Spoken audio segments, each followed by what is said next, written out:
The following program is sponsored by the Association of the United States Army.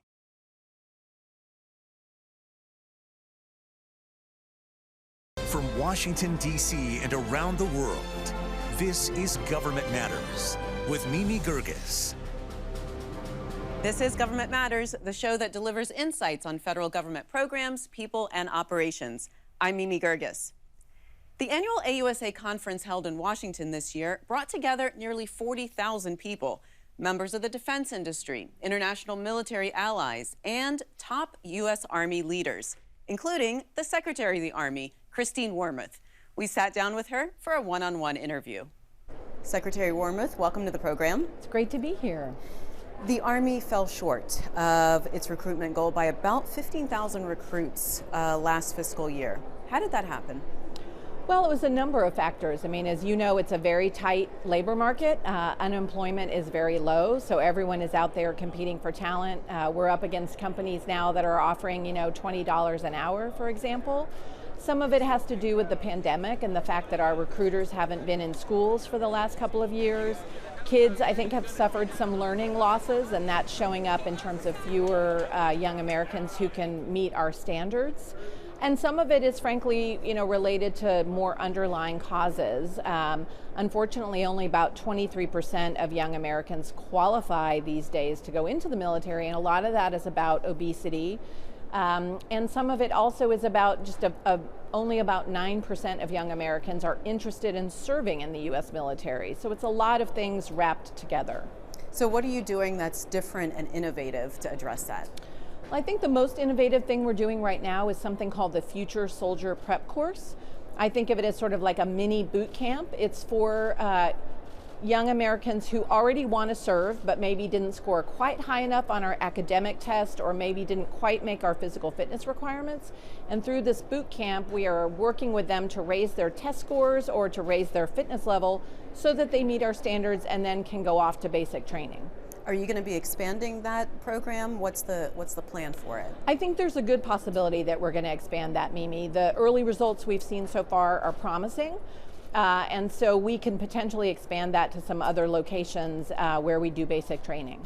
Are you worried about this downturn in recruitment that could actually impact readiness? At this moment, I'm not too worried about it impacting our readiness, but certainly if we are not able to turn around some of these recruiting challenges, I think it could have implications for our readiness. So that's something that we are looking closely at and working through. There is proposed legislation right now that would allow Dreamers to join the military and have a pathway to citizenship. Do you agree with that? Well, I think we certainly have to look and think creatively about how we can expand the pool of young Americans who are interested in serving. And I am aware that I think Senator Duckworth has put forward some legislation along those lines, and she is in discussions with the Department of Defense about how that program might work. How are your retention rates? Our retention rates are good. Better, frankly, than even 100%. And so I think that says a couple of things. One, it's very helpful, obviously, in terms of maintaining the size of the Army we need. But also, I think it says the Army's got a really good story to tell because people who join the Army want to stay in the Army. So I think we've got to get that positive story out there more effectively. Many military families are struggling, especially with the rising costs due to inflation. What are you doing to help them? We're doing a number of things. Starting in January, we're going to be offering something called Basic Needs Allowance to soldiers who qualify. We have raised the housing allowance in 28 military housing areas around the country where rental costs have sharply increased.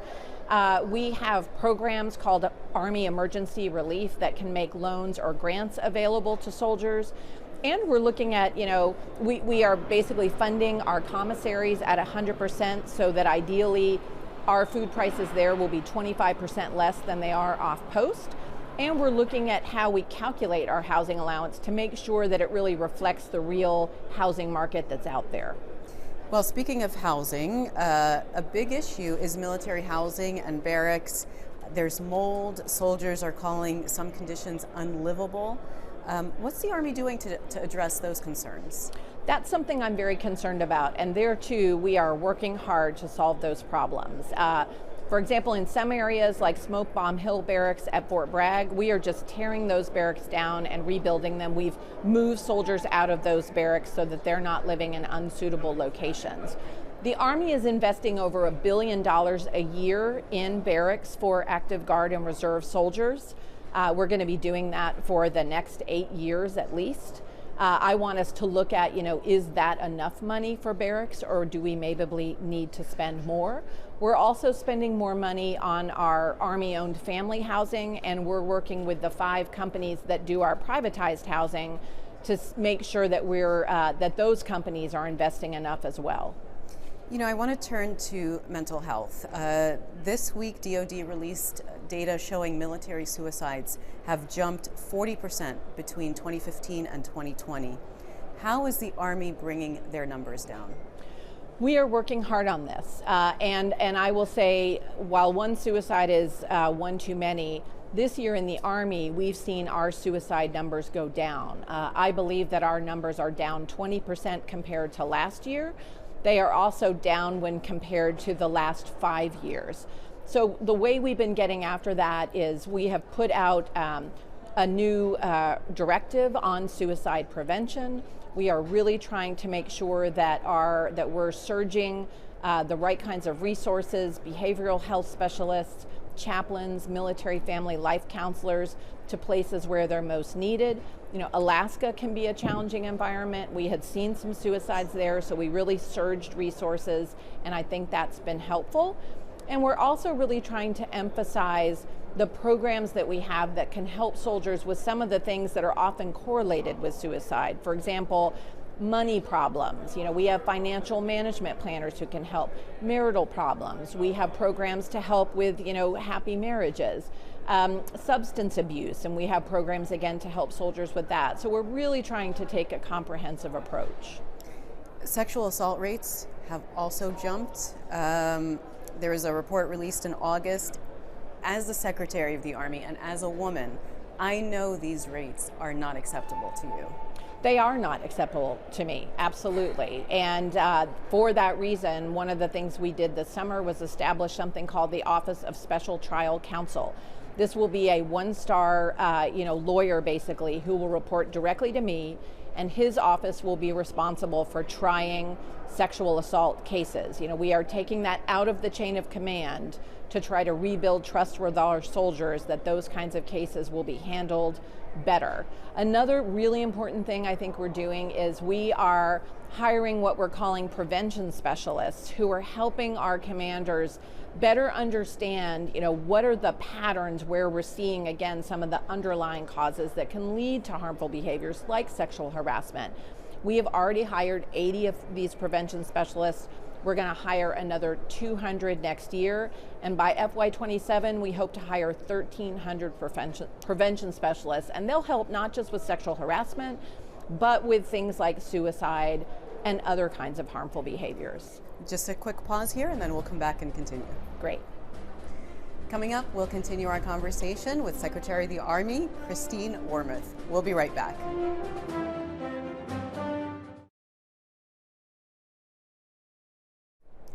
We're back now with Secretary of the Army, Christine Wormuth.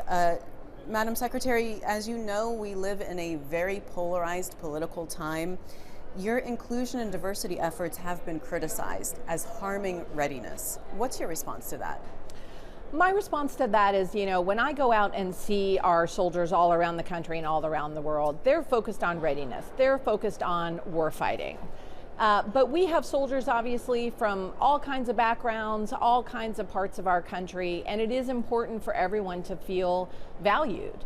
And I hear from soldiers, sometimes who are maybe from Hispanic American communities or African American communities who don't always feel fully included. And so our diversity and inclusion programs are really about making sure that we're building cohesive teams, because that's what we need, frankly, to be effective when it comes to warfighting. Turning now to the war in Ukraine, the U.S. has sent billions of dollars worth of weapons there, and there's been speculation that because of that, this is harming American readiness. Will it? We're monitoring that very, very closely, and we are not going to get ourselves in a situation where the assistance that we're providing to Ukraine is going to be fundamentally threatening our readiness levels. You know, every time the Ukrainians come with a request for assistance, we basically do a cost-benefit analysis, and I think we are, working with our other services, like the Marine Corps, for example, and working with industry, we are finding ways to get the Ukrainians what they need, but also make sure that we're maintaining the readiness we need. The Army has also increased its presence in Europe since the start of that war. What are some of the ways that the Army is specifically helping in that effort? Sure. Well, first of all, we have Army, we have about 40,000 Army troops, I think, at this point in Europe, and a lot of them are reinforcing our NATO allies, particularly in the eastern flank, countries like Poland, the Baltic republics, but also in Hungary, Romania, Slovakia, Bulgaria. What they're doing there is basically training with the armies in those countries so that they're demonstrating combat credible power to deter Russia from doing anything that would violate Article 5. And then, of course, we're also doing a lot of training of the Ukrainians, training them on the systems that we're providing them, and then helping also collect all of the equipment that other countries are donating to the Ukrainians and working to get it where it's most needed in Ukraine. As you watch how this war is unfolding, what strategies would you change for the Army as a result? I think when I look at what's happened in Ukraine, frankly, it validates a lot of what we have been planning to do looking to the future. So, for example, what we've seen with the Russians is when the Russian soldiers use their cell phones to talk to each other, they can be targeted and they can then be killed. So we need to make sure that we are developing our forces so that they have very low signatures and that they can't be targeted in that way. We need to make sure that our command posts are very mobile, and that is something that we had been working on, but I think what we see in Ukraine validates that. What we're also seeing is, the drone threat is very real. That has played out very visibly in Ukraine, and again, we are very focused on developing our counter UAS capabilities because we know that drone threat is going to proliferate. So in talking about, the Army of 2030, you outlined 6 areas that the Army needs to focus on going forward. One is seeing the battlefield at all times. What does that mean? What that means is, again, if you can see the battlefield, you can see where you are to avoid threats, and you can see where the enemy is to, as we say, find, fix, and finish them, basically target them. And so, anyone who can basically generate that transparent battlefield is going to have an advantage, and that is what we are trying to do. So we are, working from basically ground all the way up to space to develop sensors and to be able to take the data from those sensors so that we can have that more transparent battlefield. And our adversaries are working on that as well. So we have to be able to learn how to protect ourselves in that environment. In keeping up with the pacing threat of China, the Army is developing hypersonic and directed energy weapons. Where are you in the development of those technologies? Well, on our long-range hypersonic weapon, we are far along, actually. The ground equipment for the long-range hypersonic weapon is being trained with already out in Washington State. And we are, planning to basically have the prototype for the actual weapon itself developed by next year. We also are well along on our directed energy programs, and we expect to have prototypes for them in FY23 as well. And beyond the prototype phase, then you got to start producing them at scale. That's right. Is that going to be a problem? Well, I think one of the things we're looking at when it comes to scaling up the directed energy weapons is the costs. The great thing about the directed energy weapon systems is that it's like you have an unlimited magazine, sort of like in a video game where you never have to worry about, running out of ammo with your weapon.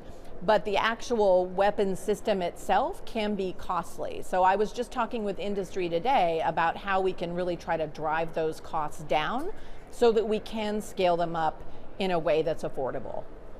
Another quick pause here and then we'll come back. Great. Coming up, we'll continue our conversation with Secretary of the Army, Christine Wormuth. We'll be right back.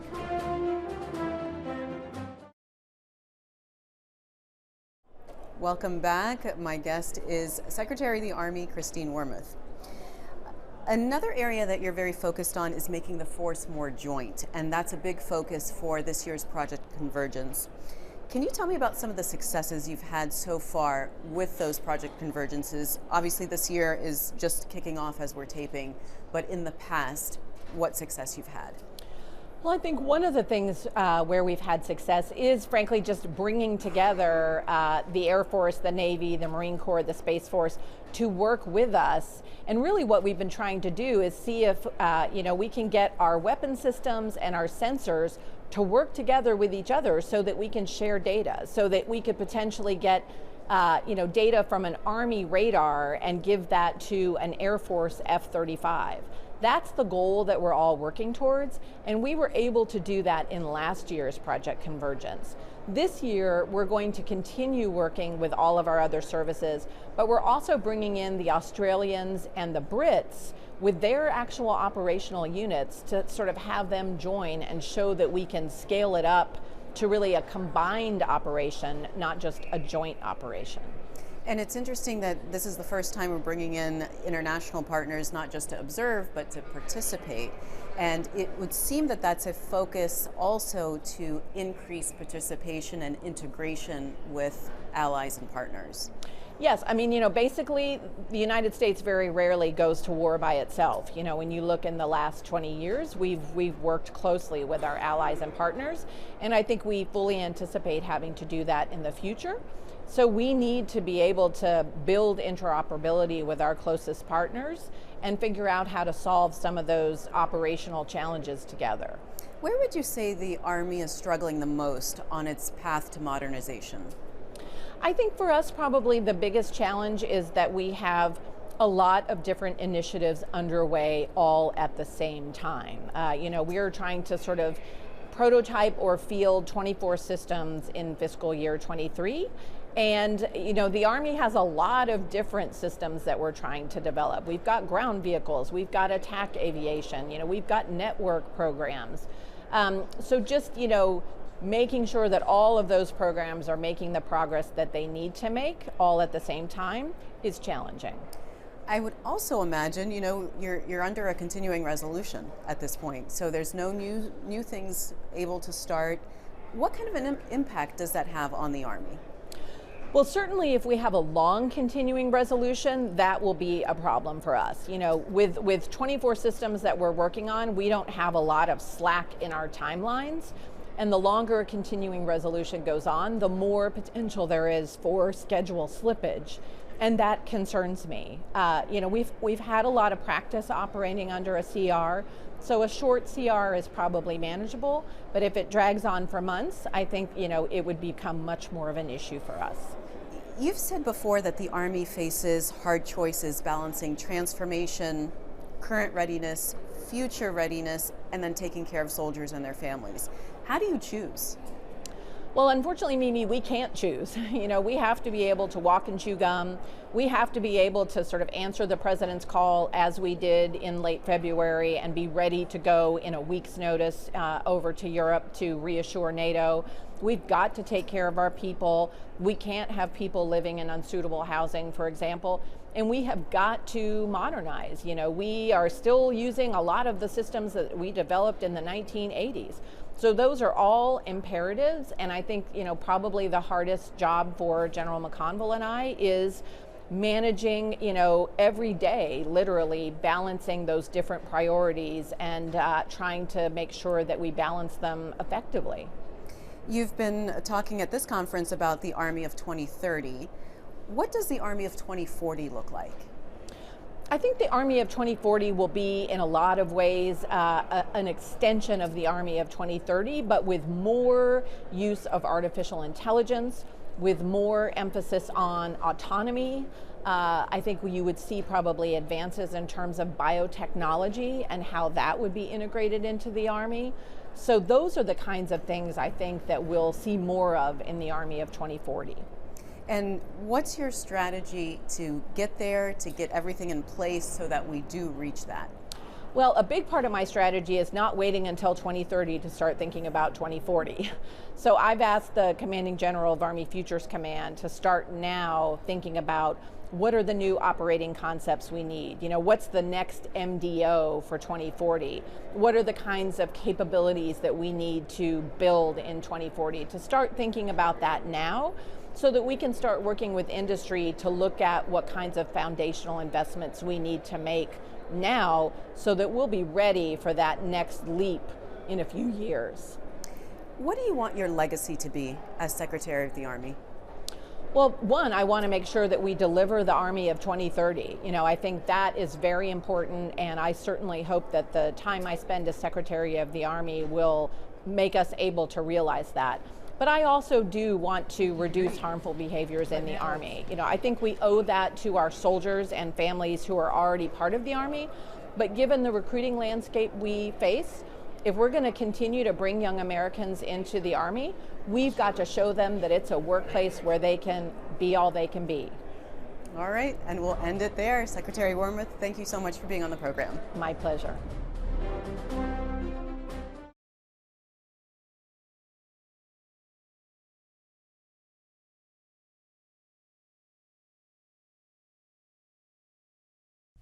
That's the latest from Washington. Join me weeknights at 8 and 10:30 on WJLA 24/7 News and Sunday mornings at 10:30 on 7 News to stay plugged in on issues that matter to the federal government.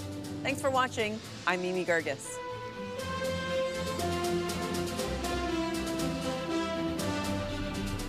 The previous program was sponsored by the Association of the United States Army.